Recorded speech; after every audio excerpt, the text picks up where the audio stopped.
Hello students, how are you all? Hope you all are fine. Welcome back to our Hindi class. Okay तो previous lecture में हमने क्या पढ़ा था? Grammar सीखा था. ओके एंड अभी तक हमने पोयम 1, लेसन 2 एंड लेसन 3 हमने कर लिया है. ओके तो आज हम पढ़ने वाले हैं पोयम नंबर 4, सावन आया. ओके पोयम मीन्स की कविता, काव्य. ओके तो आज हम कविता नंबर 4 पढ़ेंगे, सावन आया. तो सावन आया मतलब कि क्या होता है? सावन मतलब कि मॉनसून सीजन जो आती है ना, और अभी चल भी रही है मॉनसून सीजन, है ना. तो सावन आया मतलब कि मॉनसून सीजन है वो अभी आई. ओके तो मॉनसून सीजन होती है, उसमें क्या क्या होता है? बारिश आती है ना. बादल कैसे कलर के हो जाते हैं? काले कलर के हो जाते हैं. फिर आकाश में बिजली चमकती है, बादल कैसे गरजते हैं, है ना. और जब भी बारिश आती है तब फार्मर है वो भी कितने खुश हो जाते हैं. फिर मोर होता है वो भी खुशी से नाचने लगते हैं, है ना. और आप सबको भी मज़ा आता होगा बारिश में नहाने के लिए, है ना. तो आज हम पढ़ने वाले हैं सावन आया. ओके तो सबसे पहले तो हम इसके शब्दार्थ देखेंगे. ओके तो फर्स्ट शब्दार्थ है रिमझिम. तो रिमझिम मतलब कि हल्की फुहार पड़ना, लाइट ड्रिजल. मतलब कि थोड़ी थोड़ी बारिश आती है, स्लो बारिश आती है, उसको क्या बोलते हैं? रिमझिम रिमझिम. तो हम ऐसा भी बोलते हैं कि रिमझिम रिमझिम बारिश आई. ओके तो सेकंड है पंछी. पंछी को दूसरा क्या कहते हैं? परिंदे भी कहते हैं, पक्षी भी कहते हैं. ओके तो आपको कोई पूछे कि पंछी का आपको पर्यायवाची शब्द बोलो तो आप लिख सकते हो कि परिंदे एंड पक्षी वो पंछी के पर्यायवाची शब्द है. ओके और पंछी को इंग्लिश में क्या कहते हैं? बर्ड कहते हैं. ओके देन थर्ड है इंद्रधनुष. इंद्रधनुष मतलब कि आप सबने देखा होगा. तो इंद्रधनुष मीन्स आसमान में दिखने वाली 7 रंगों की धनुष के समान आकृति. मतलब कि इंद्रधनुष मतलब कि रेनबो. उसमें कितने कलर्स होते हैं? 7 कलर्स होते हैं. ओके तो इंद्रधनुष को इंग्लिश में रेनबो कहते हैं. ओके एंड हिंदी में इंद्रधनुष कहते हैं. देन मस्ती. तो आप सब भी मस्ती करते होंगे, है ना, आपके सिस्टर के साथ, आपके ब्रदर के साथ, आपके फ्रेंड्स के साथ. ओके तो मस्ती मतलब कि आनंद, मतवालापन. मतलब कि आप जब भी खुश हो जाते हैं तब आप मस्ती करते हो, है ना. इन अ चीयरफुल मूड. आपका मूड जब अच्छा होता है तब आप क्या करते हो? मस्ती करते हो, है ना. देन लास्ट शब्दार्थ है उधम. तो उधम ये क्या हुआ? तो उधम मीन्स की शोरगुल, क्या आवाज करना. उपद्रव, उपरोह, क्या? उपरोर. ओके तो ये थे पोएम नंबर 4 के शब्दार्थ. तो आपको सबसे पहले क्या करना है? आपकी फेयरबुक में पोएम नंबर 4 का हेडिंग देना है सावन आया. एंड देन आपको ये शब्दार्थ है वो आपकी फेयरबुक में लिखने हैं. और सिर्फ लिखने ही नहीं है, आप जब लिख रहे हो तब आपको पता होना चाहिए कि आप क्या लिख रहे हो. आपको साथ में रीड भी करना है. ओके तो चलो अभी हम टेक्स्ट बुक की कविता देखेंगे. Okay students. सो स्टूडेंट्स हमारी पोयम नंबर 4 का नेम क्या है? सावन आया. तो सावन का मीनिंग क्या होता है? मॉनसून. ओके अभी जो सीज़न चल रही है वो कौन सी है? मॉनसून. ओके तो मॉनसून है उसमें क्या होता है? बारिश आती है ना. फिर बिजली होती है, बहुत सारी बारिश आती है ना. आप सब क्या करते हैं? बारिश में नहाने भी जाते होंगे, है ना स्टूडेंट्स. ओके तो चलो अभी हम देखते हैं कि पोयम में क्या है. सावन आया बादल छाए, रिमझिम रिमझिम जल बरसाए. तो क्या कह रहा है कवि? कि सावन आया, बादल छाए. मतलब कि मॉनसून की सीज़न आई और क्या आसमान में क्या छाया? बादल छाए.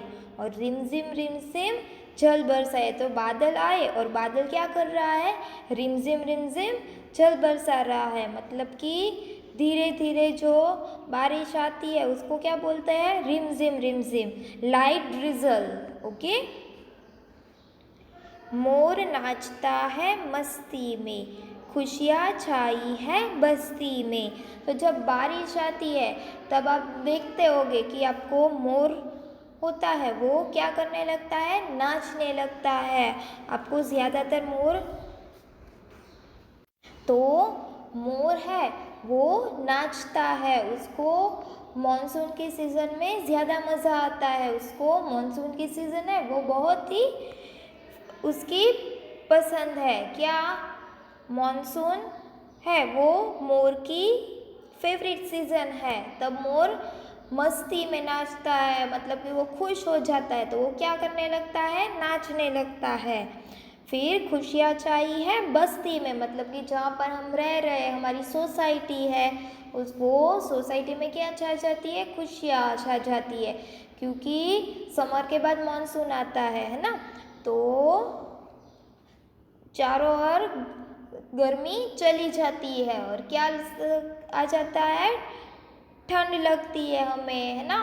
और बारिश आती है तो हमें अच्छा भी लगता है। आप सब नहाने भी जाते होंगे बारिश में, है ना। डाल डाल पर झूला झूले। तो छोटे बच्चे होते हैं वो पहले के ज़माने में क्या करते थे, हाँ, झूला कैसे झूलते थे वो लोग, वो डाली होती थी फिर उसमें रस्सी बांधते थे, वैसे वो लोग झूला झूलते थे। इसलिए इधर कहा गया है कि डाल डाल पर झूला झूले। तो बच्चे हैं वो क्या कर रहे हैं, झूला झूल रहे हैं, स्विंग कर रहे हैं। झूल झूल कर बादल छू ले, मतलब कि बादल को हम छू ले, ऐसा हमें फील होता है कि हम अभी बादल को छू लेते हैं, है ना। तरह तरह के पंछी गाते। तो जैसे बारिश आती है तो सारी चिड़िया होते हैं वो चले जाते हैं, पर जैसे ही बारिश रुकती है तो कैसा एटमॉस्फेयर हो जाता है अच्छा, तो तब भी आपको पंछी की आवाज़ सुनाई देती होगी। पंछी मतलब कि बर्ड। ओके। बच्चे हंसते दौड़ लगाते, मतलब कि बस बच्चे भी खुश होकर खेलने लगते हैं, नाचने लगते हैं। ओके।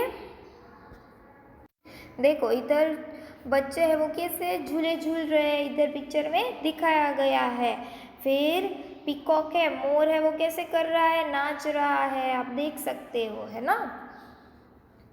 झूम झूम कर हाथी जैसे आसमान में बादल छाए। तो सारे एनिमल्स होते हैं वो खुश हो जाते हैं, है ना। तो हाथी भी क्या करता है, झूम झूम कर हाथी जैसे बादल, आसमान में बादल छाए। तो आसमान में क्या छाए हैं, बादल छाए हैं। कैसे, काले काले बादल छाए हैं। बरसा पानी चली हवा। तो बारिश आती है और साथ में हवा भी चलती रहती है। भारी उधम बादल मचाए। उधम मतलब कि शोरगुल, मतलब कि जब बादल छाते हैं, है ना, तब क्या होती है, कई बार आपको आवाज़ भी सुनाई देती होगी बादल की। तो बादल कैसे गरजते हैं, है ना। इसलिए इधर कहा गया कि भारी उधम बादल मचाए, मतलब कि शोरगुल, उपरोर। ओके। कि बादल है वो कैसे आवाज़ करता है, आप सब डर भी जाते होंगे। बिजली होती है तो भी काफ़ी बच्चों को डर लगता है ना। बच्चों क्या, बड़ों को भी डर लगता है। तड़तड़ तड़तड़ बिजली चमकी। तो बिजली कैसे कर होती है, तड़तड़ तड़तड़। क्या बिजली कैसे होती है, तड़तड़ तड़तड़। कैसा डर फैलाए बादल। तो बादल क्या करता है, बिजली भी चमकाता है, फिर आवाज़ भी करता है ना। इसलिए इधर कहा गया है कि बादल है वो कैसा डर फैलाता है, आप देख सकते हो। धूप खिली तो आसमान में, इंद्रधनुष चमकाए बादल। तो जब बादल चले जाते हैं और धूप आती है तो आसमान में बादल क्या करता है, इंद्रधनुष भी चमकाता है। आप कई बार आपने आसमान में देखा होगा कि कैसा रेनबो होता है ना। तो जब बारिश चली जाती है और धूप आती है तभी कई बार हमें रेनबो है वो देखने को मिलता है। तो ये पोयम है वो किसके बारे में थी? मॉनसून के बारे में थी। ओके, तो आप सबको भी मॉनसून सीजन है वो पसंद होगी। ओके, आपको ये पोयम अच्छे से रीड करनी है। Okay students. सो स्टूडेंट्स, आज हमने कौन सी कविता पढ़ी? सावन आया। तो आप जब भी बारिश आती है तब आप लोग नहाने जाते होंगे, है ना, और आपको मज़ा भी आता होगा। ओके, तो आपको अभी क्या करना है? सबसे पहले शब्दार्थ लिख लेने हैं और जो भी होमवर्क है वो भी कर लेना है। मैंने मेंशन किया हुआ है कि कौन सा होमवर्क फेयर बुक में करना है एंड कौन सा होमवर्क टेक्स्ट बुक में करना है। ओके, अगर आपको कोई भी डाउट हो तो आप मुझे कांटेक्ट कर सकते हो। Okay students, bye, take care.